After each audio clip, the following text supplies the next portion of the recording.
गर्मियों की छुट्टियों में सौरभ अपने मौसी के गांव गया था। वहां एक रात जब वो अकेला मेले से घर लौट रहा था, तब उसने सिर्फ इतना सोचा कि छोटा रास्ता पकड़ने से वो घर जल्दी पहुंच जाएगा। लेकिन उस सुनसान कच्चे रास्ते पर जो कुछ उसने सुना और जो कुछ एहसास किया, उसके बाद से वो रात उसकी जिंदगी की सबसे भयानक रात बन गई। दोस्तों, आज के इस भौतिक घटना को हम सौरभ जी के पॉइंट ऑफ व्यू से सुनेंगे।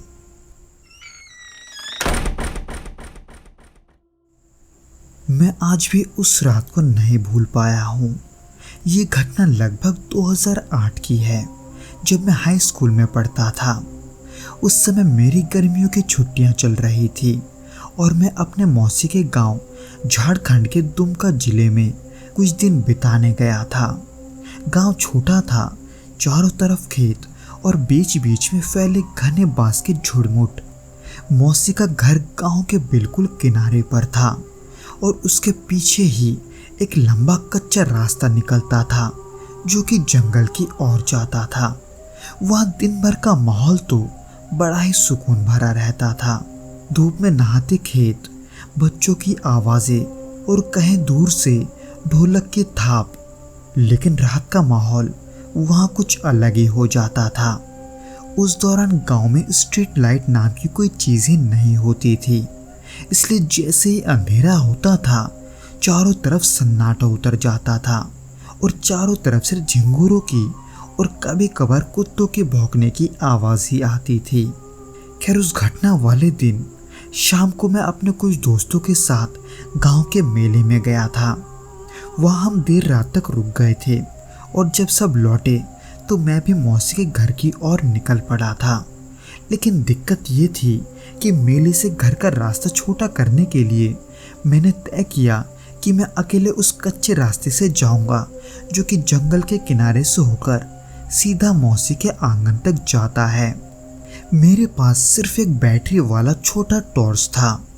जैसे मैंने रास्ते पर कदम रखा, आसपास की खामोशी मुझे कुछ ज़्यादा ही महसूस होने लगी, क्योंकि वहाँ का माहौल मेरे लिए नया था और ऊपर से मैं अकेला भी था।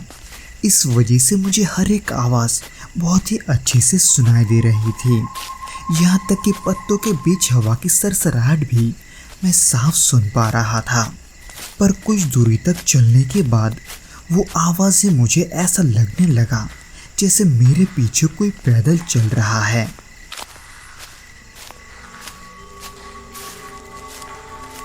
हालांकि मैंने तभी टॉर्च घुमाकर पीछे देखा, पर मेरे पीछे कोई नहीं था।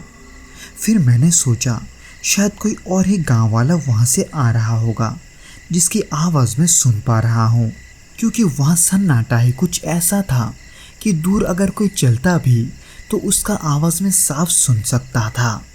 खैर, अब जब मैं जंगल के बीचों बीच था तो ऐसे में मुझे थोड़ी सी घबराहट भी हो रही थी, इसलिए मैंने अपनी कदमों की रफ्तार थोड़ी तेज़ कर ली। लेकिन अब अजीब बात ये हुई कि जैसे ही मैंने अपने कदमों की रफ्तार तेज़ की, मुझे वैसे अपने पीछे से कदमों की आवाज़ भी उतनी ही तेज़ सुनाई देने लगी जैसे वो मेरे साथ ही तेज़ तेज़ चल रहा हो। उस आवाज़ को सुनते ही मेरे मन में एक डर ने घर बना लिया। हालांकि मैंने खुद को समझाया भी कि शायद से ये सब झाड़ियों की आवाज़ हो सकती है, पर फिर भी मन है कि मानने को तैयार नहीं था। मेरा दिल अब जोरों से धड़कने लगा था। फिर ऐसे ही थोड़ी और दूरी तय करने पर अचानक मुझे अपनी दाईं ओर की झाड़ियों से किसी बच्चे की रोने जैसी आवाज़ सुनाई दी। मैं उस आवाज़ को सुनकर वहीं रुक गया। गांव के उस हिस्से में बच्चे रात को कभी नहीं जाते थे, ये मैं जानता था, पर वो रोने की आवाज़ आखिर आ कैसे रही है, ये सोचकर मेरे हाथ पांव सुन पड़ने लगे थे। मुझे अब वाकई में कुछ गड़बड़ लगने लगा था, इसलिए मैंने हिम्मत करके आगे बढ़ना शुरू किया। लेकिन अब मेरी टॉर्च की रोशनी भी बार बार टिमटिमा रही थी। उसी बीच जैसे ही मैंने एक मोड़ पार किया, मुझे साफ महसूस हुआ जैसे मेरे बिल्कुल पीछे से कोई धीरे से बुदबुदा रहा है।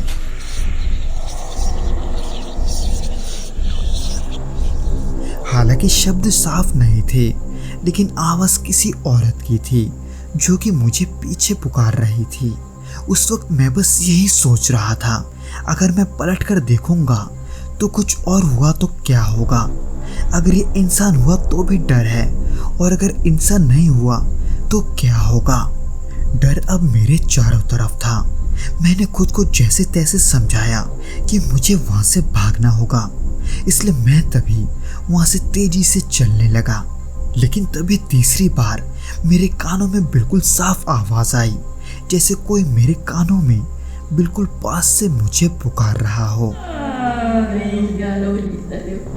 वो आवाज मुझे रुकने को कह रही थी, पर मैं किसी भी कीमत पर पीछे नहीं पलटा, क्योंकि मुझे डर था, क्योंकि अगर मेरी टांगें दोबारा सुन पड़ गई तो मैं शायद से वहां से नहीं भाग पाऊंगा। इसलिए मैं बिना सोचे समझे वहां से भागने लगा। मेरे हाथ में टॉर्च बस अब सिर्फ नाम के लिए था। मैं उस अंधेरे में बस अब जैसे तैसे दौड़कर आगे बढ़ रहा था। पाँव में चप्पल था या नहीं, उस वक्त मैं ये समझ नहीं पा रहा था। उस वक्त मैं बेतहाशा भाग रहा था, और तब तक नहीं रुका जब तक घर का आंगन नहीं दिख गया। घर पहुंचते मैंने दरवाजा जोर से धकेला और सीधा अंदर भाग गया। मेरा पूरा बदन डर से कांप रहा था और मेरा गला भी सूख चुका था। मौसी और बाकी घर वाले अभी तक सोए नहीं थे। उन्होंने मुझे इस हालत में देखा तो पूछा कि मुझे क्या हुआ, पर मैंने उन्हें कुछ नहीं बताया। बताता भी क्या, इसलिए मैंने बस बहाना बनाया कि रास्ते में मैंने कुछ लोमड़े देख लिए थे। उस रात मुझे नींद नहीं आई। खिड़की से बाहर झांकता तो वहाँ की झाड़ियों से भी मुझे डर लगने लगा था, जैसे वहाँ अब भी कोई खड़ा है। हालांकि उस रात की घटना के बाद मैं कई बार मौसी के गांव जा चुका हूँ, लेकिन रात में उस घटना के बाद से मैं उस रास्ते दोबारा नहीं गया। तो दोस्तों, इस वीडियो में बस इतना ही। उम्मीद करता हूँ कि आपको सौरभ जी का ये कहानी पसंद आया होगा, और अगर आया हो तो प्लीज़ इस वीडियो को लाइक करके इसे अपने दोस्तों के साथ शेयर ज़रूर करना, और हमें कमेंट करके ये ज़रूर बताना कि आपको ये वीडियो कैसा लगा।